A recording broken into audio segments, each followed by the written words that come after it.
Chaque jour de notre vie est potentiellement celui où nous serons impliqués dans un grave accident. Cela peut se passer dans la chambre à coucher ou alors en descendant les escaliers.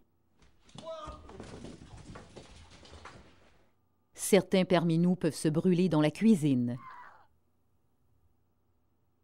Quand il s'agit de nous blesser, il semble qu'il n'y ait rien pour nous en empêcher.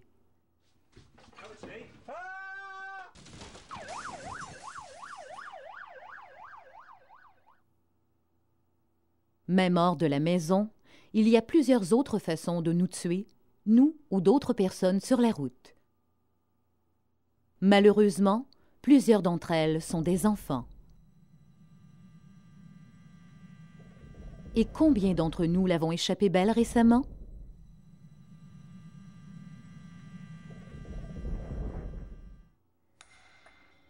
Et au travail, sommes-nous à l'abri? Statistiquement, nous le sommes. Mais trop d'entre nous perdons de vue nos actions, tombons de haut, sommes frappés par un véhicule ou faisons des choses stupides qui nous coûtent cher pour le restant de notre vie. Pourquoi risquer d'être tué ou sérieusement blessé au travail? C'est parce que nous agissons trop hâtivement, sans une planification adéquate, en nous basant trop sur de la chance. Chaque fatalité découle d'un comportement non sécuritaire. Selon les statistiques, de 1 à 2 millions de comportements non sécuritaires mènent à un décès. Cependant, il y aura en moyenne environ 240 000 échappées belles, 20 000 blessures mineures et 400 blessures sérieuses menant à une mort. D'un autre côté, on peut décéder dès le premier jour de travail, car nul ne peut prédire le déroulement d'un accident. Un comportement dangereux est comme un jeu de hasard. Parfois nous gagnons, mais quand nous perdons, nous pouvons tout perdre. Je veux vous parler d'un accident qui marqua à jamais ma vie. Dans ma ville natale, un échafaudeur nommé Joe travaillait sur un chantier de construction à 10 mètres d'auteur quand son portable sonna. Il interrompit ce qu'il faisait pour y répondre.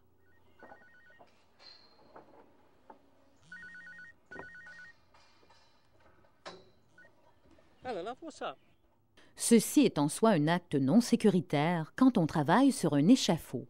Mais en n'ayant plus desserré la barrière du garde-fou et n'ayant toujours pas attaché son harnais de sécurité, c'était encore moins le meilleur endroit pour répondre au téléphone.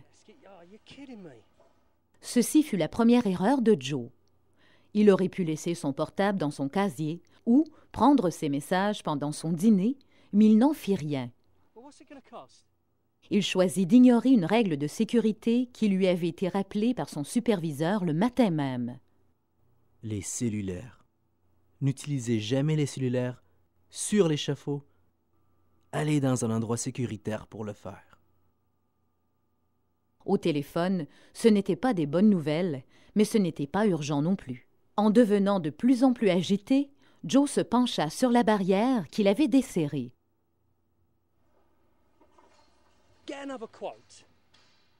Mais soudainement, il aperçut son superviseur en bas, alors il finit son appel et retourna au travail. Son acte non sécuritaire était 1 sur 2 millions d'actes non sécuritaires où rien de grave ne se produit.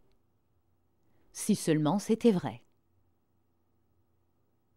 Heureusement pour Joe, ou malheureusement comme il s'avéra ensuite, son superviseur fut appelé au dernier moment, alors Joe continua son appel. I shouldn't be on the mobile up here.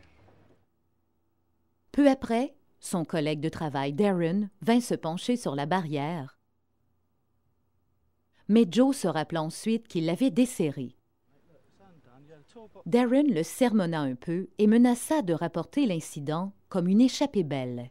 Mais ils étaient des bons amis et cela ne s'était jamais produit auparavant. C'était 1 sur 240 000 échappées belles qui en restèrent là. Échappée belle, le type d'incident que nous avons tous eu dans notre vie. excepté qu'il n'en fut pas ainsi. Darren et Joe étaient des bons amis. Ils travaillaient ensemble depuis des années, mais la familiarité peut amener la complaisance.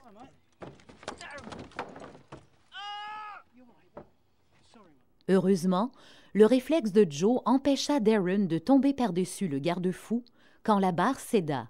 Celle-ci tenut assez longtemps pour retenir Darren, mais au prix d'un genou blessé. C'était un incident mineur. 1 sur 20 000 incidents mineurs sans dénouement grave. Quelques premiers soins, un peu de pansement et un ami soulagé qui reconnaissait sa faute. Mais Joe était trop embarrassé pour avertir son superviseur. Cependant, Joe ne s'en tira pas à si bon compte. Son superviseur eut vent de l'incident et mena une enquête.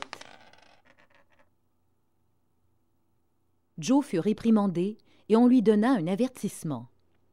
Sa conduite dangereuse allait rester sur son dossier pendant 6 mois et toute autre conduite du genre ne serait pas tolérée. Alors, cet incident resterait gravé sur ton dossier pendant 6 mois. Darren. Avec 3 enfants et un bébé en route, Joe ne pouvait se permettre de perdre son emploi. Mis à part la blessure mineure de Darren et un avertissement sur son dossier, le prix de l'accident était peu de choses. Cela en aurait été ainsi si seulement c'était vraiment ce qui s'était passé. Voici ce qui arriva en fait ce jour-là. Joe a vraiment pris son portable alors qu'il desserrait la barrière. Il a failli raccrocher alors qu'il aperçut son superviseur. Et Darren essaya de le hâter, mais rien n'arriva à Darren. Dans presque tous les graves accidents, 85% d'entre eux auraient pu être prévenus par la personne qui en sortit blessée. Mais Joe ne mesura pas le danger de la situation alors qu'il desserrait la barrière sans avoir attaché son harnais de sécurité. Il ne réfléchit pas qui il pouvait mettre en danger. Il ne pensa pas au risque de répondre au téléphone dans une position aussi périlleuse, alors rien ne put empêcher ce qui arriva ensuite. Just see if you can knock him down.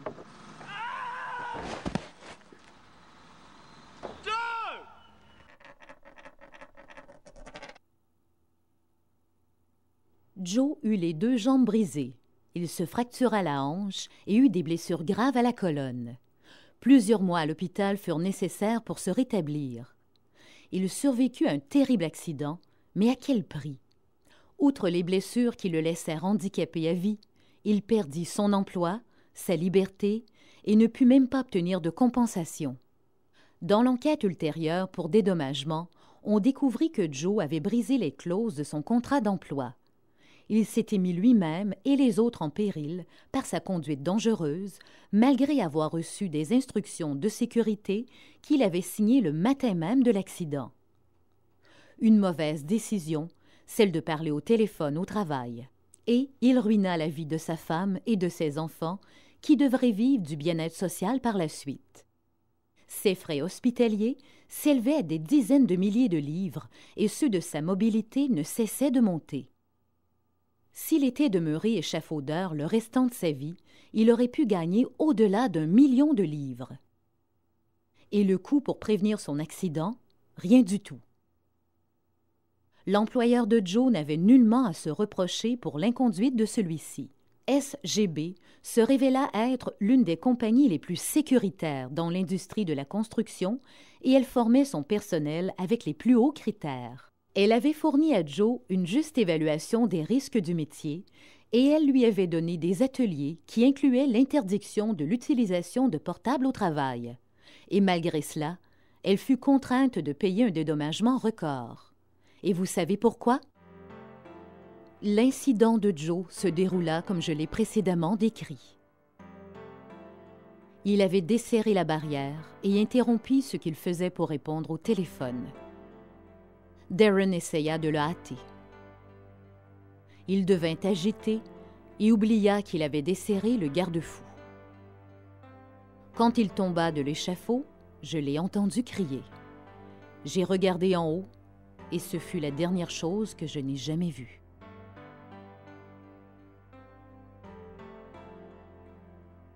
Voyez-vous, je fus tuée instantanément quand la planche que Joe transportait me tomba sur la tête. Et peu importe les blessures de Joe, ce n'était rien comparé aux miennes. J'avais des enfants qui grandirent sans mère et un mari qui dut vivre sans mon appui. Je sais ce que vous pensez, que j'étais assez malchanceuse pour me trouver à la mauvaise place au mauvais moment. Quelques secondes plus tard, et la planche aurait percuté le sentier. Quelques secondes plus tôt, et je m'en serais tirée indemne. La vérité est que les quelques secondes qui me tuèrent furent celles que Joe prit pour répondre au téléphone. Un seul geste hasardeux enclencha un roulement de dés qui se produit à chaque acte non sécuritaire, peu importe que ce soit au travail, dans la voiture ou à la maison. Ce roulement de dés peut changer votre vie à jamais, alors il est préférable de ne jamais les jeter.